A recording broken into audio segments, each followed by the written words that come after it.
You don't have to change every thought you have. I know that a lot of you think that you should always have positive thoughts, but if you only think of this as a way to make things happen, it can get stressful for some people after a while. In this video, I'll show you what you really need to change and why you don't need to change every thought you have about your external reality. First, let's talk about what a thought is and why one person might have one kind of thought and another a completely different kind. Reading about manifestation after manifesting some things into my reality and observing them, and after hearing about people who had been successful, I realized that our thoughts are just ideas that can keep us stuck in a situation or help us grow beyond our current limits. Now listen carefully to what I'm going to say.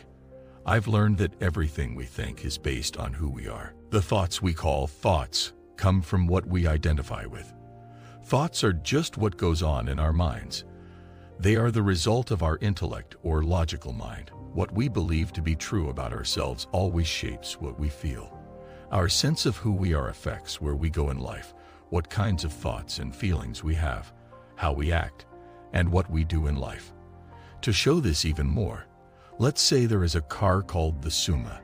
A poor person, a rich person, a thief, a car dealer, and the government all find out about it.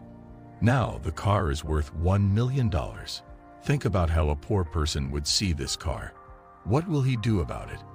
I know that his first thought would be, "It's so expensive, I won't be able to buy it." A rich person would say, "What's the big deal? I have a $2 million car. I can easily buy it." A thief would say, "If I can get my hands on it, I can make a lot of money." A car dealer would start by figuring out how much it would cost to buy and how much he could make from selling it. The government would. Can you see how one object gave rise to 5 different ideas and things? Was the person's car or their identity at risk? I think you can now see that it wasn't the car that was at stake, but the person's identity. Also, if you had $1 million, you, your house, and your job would be the same as the car. When it comes to manifesting your desires come true, you are the one who tells them what they mean.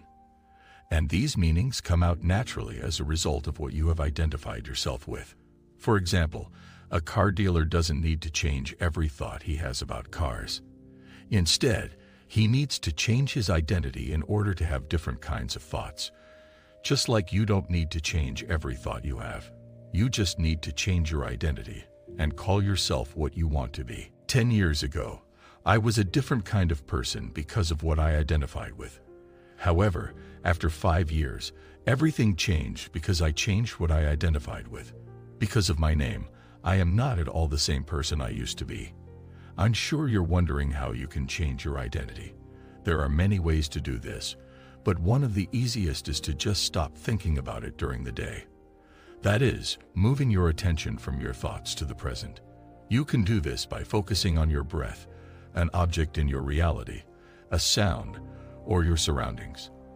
After moving to this place, just start imagining of yourself as already done.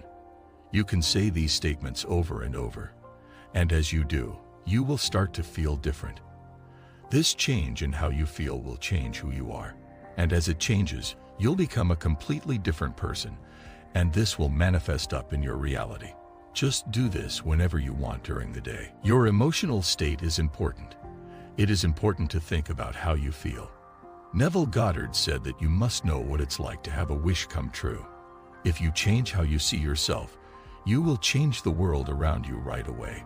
Try not to change people different. They're just messengers who will tell you who you are and confirm the change. So it's neither necessary nor desirable for you to change the way things look on the outside. If you change your identity, everything will change to reflect that. Don't try to get something from the real reality. Some of you might be confused by what I'm saying, but if you keep listening, you'll get it. Have you ever thought about why you want something? I know that a lot of you say you don't have it, but are you aware that you don't have much? It seems strange, doesn't it? I think that the inner man wants to feel something, but you have linked that feeling to some symbols, and those symbols are things that you want. Anyone who doesn't understand why they have to see themselves getting what they want should ask me. When a desire comes up, I have a clear and simple answer. I start to feel like something is missing or lacking inside. The only thing that might be missing is a feeling of it.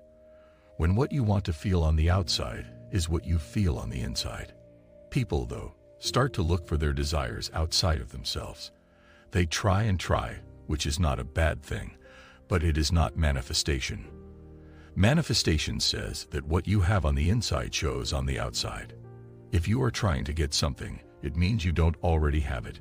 You either have something or nothing at all.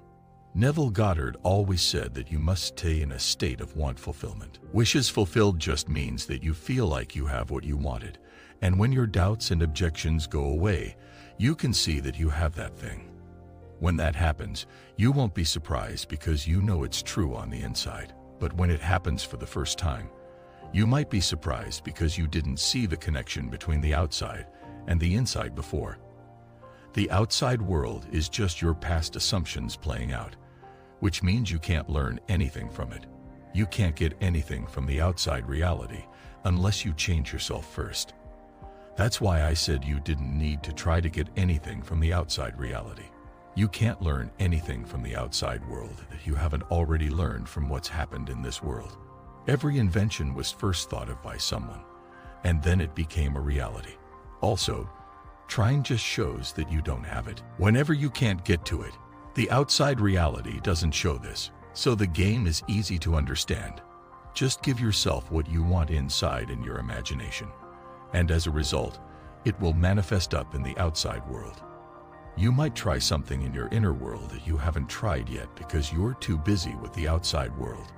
In the past few years, the number of people who are addicted to their phones has grown to the point where they don't have time to sit and think.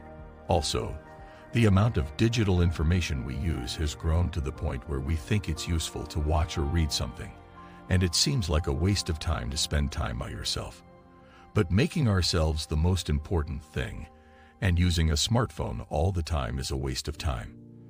When you sit with yourself, you can learn a lot about your body and what's going on inside you at any given time. He would notice little things about you that you hadn't paid attention to before. My desire is to stop looking outside of yourself for what you want and to never try to get it.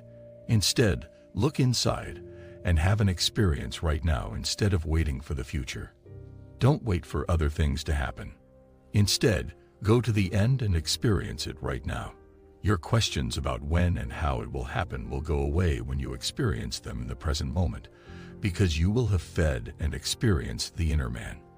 If they don't go away, you need to focus more on the end state of being within. If you experience it inside, anything is possible. Don't let the outside reality distract you. Even though it may not look like it at the time, it is dead. You are alive.